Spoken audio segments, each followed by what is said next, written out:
ప్రయత్నాలు చేస్తున్న వ్యక్తి పోలీసుల గురించి ఈ మధ్యకాలంలో ఆయన మాట్లాడిన మాటలు తప్ప కరెక్టా మీ ఉద్దేశంలో? ఒకటి. రెండు, ఎవరైతే చేబ్రోలు కిరణ్ ఈ పార్టీ ఎంపీ అడ్డగించారో దాంట్లో తప్పేముందన్నారు పొలమూరు సుధాకర్ రెడ్డి గారు, అది ఎంతవరకు కరెక్ట్? అంటే ఒక మాజీ ఎంపీ పోలీసు వాహనాలకు అడ్డంగా వెళ్ళిపోవచ్చా? ఏమండి, మాజీ ఎంపీ పోలీసు వాహనాలకు అడ్డంగా వెళ్ళలా. ఎవరైతే ఈ రోజు పోలీసులు అరెస్ట్ చేశారో వాడి పేరు ఎత్తడానికి కూడా నా స్థాయిడికి చాలా అసహ్యం, చాలా చీప్. వాడి పేరు ఎత్తాల్సిన అవసరం లేదు, కానీ సందర్భం వచ్చింది కాబట్టి చెప్తున్నా. కిరణ్ గారు ఈజ్ ద బాస్టర్డ్.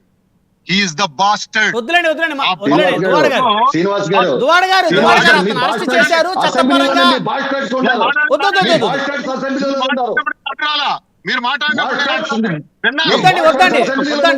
భాష భాష భాష హుందాగా మాట్లాడుతున్నాం. చర్చ హుందాగా చేద్దాం. దయచేసి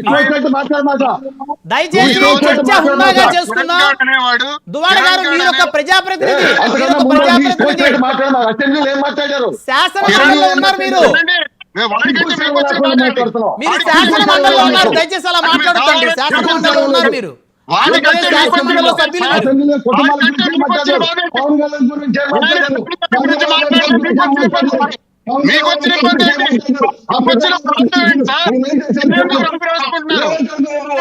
దువాడ గారు మీలాంటి శాసన మండలి సభ్యులు మాట్లాడుతుంటున్నాను. గురుమూర్తి గారు ఒక నిమిషం 1 by 1 మాట్లాడదాం. దువాడ గారు మళ్ళీ వస్తాను, మళ్ళీ మాట్లాడుదాం. అందరూ మాట్లాడాలా? సమయం అందరికి సమానంగా ఇవ్వాలి. కిరణ్ అనేవాడు నాగేశ్వరరావు వాడి తిట్టని వ్యక్తి లేదు. వాడు ఎవరికైనా విమర్శించాడు. ఓకే, మరి పవన్ కళ్యాణ్ గారు కుటుంబం తిట్టినప్పుడు గుర్తురాలేదు వాళ్ళందరూ.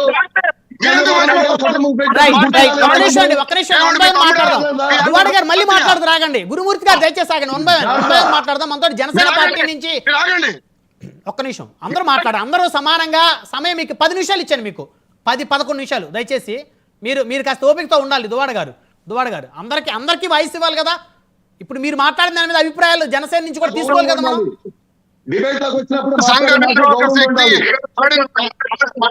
దుర్భాషలాడాడు, చాలా మంది మహిళల పైన దుర్భాషలాడాడు. మాట్లాడండి, తప్పు లేదు.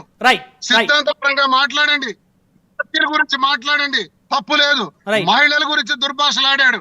మహిళల గురించి దుర్భాషలాడితే కావాలనే తప్పుడు చిన్న కేసులు పెట్టి నాటకం ఆడింది తెలుగుదేశం పార్టీ. వాళ్ళ పార్టీ కిరణ్ ఏమైనా మంత్రి, సీనియర్ నాయకుడా, మాజీ ఎమ్మెల్యే సస్పెండ్ చేస్తే ఏమొస్తుందండి? వెంట్రుకు పోతుంది. సస్పెన్షన్ ఏమైనా పనిష్మెంటా? ఎవరికి అబద్ధాలు చెప్తున్నారు? ఎవరికి మోసం చేయాలనుకుంటున్నారు? తప్పుడు కేసులు పెట్టి ఈ రోజు జైల్లో పెట్టి చిన్న కేసులు పెట్టి వాడికి బయటకు వదిలితే ప్రజలాంటి ఉంచరు.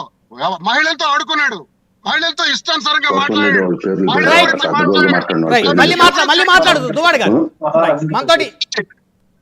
మనతోటి అక్కల గాంధీ గారు ఉన్నారు, జనసేన పార్టీ సీనియర్ నేత, మైలవరం జనసేన ఇన్ఛార్జి. గాంధీ గారితో మాట్లాడదాం. గాంధీ గారు నమస్తే అండి. నమస్తే అండి. సో వైసీపీ వార్నింగ్ బెల్స్, ఇక వారిని ఎవరూ బెదిరించాలని ప్రయత్నం చెయ్యొద్దు. కూటమి పార్టీలు, ప్రభుత్వం ఖచ్చితంగా పరిపాలన మీద ఫోకస్ చేయాలి. ఇక వైసీపీ అయితే ఎవరికి భయపడదు, వారు ఒక అడుగు ముందుకేసినట్టు తెలుస్తూ ఉంది. రెడ్ బుక్ను మడిచిపెట్టుకోమన్నారు జోగి రమేష్ గారు. ఇప్పుడు దువ్వాడ గారు కూడా నేను రోడ్డు మీద ఉన్నాను, నన్ను ఎవడు ఏం చేయలేడు, ఇక మేము ఎవరికి భయపడం అని చెప్పేసి వారి అభిప్రాయాలు వారు చెప్తున్నారు. ఏమంటారు? ఈ గుమ్మడికాయ దొంగ ఎవరంటే భుజాలు తడుకున్నట్టు అసలు వీళ్ళకి ఎందుకండి భయం?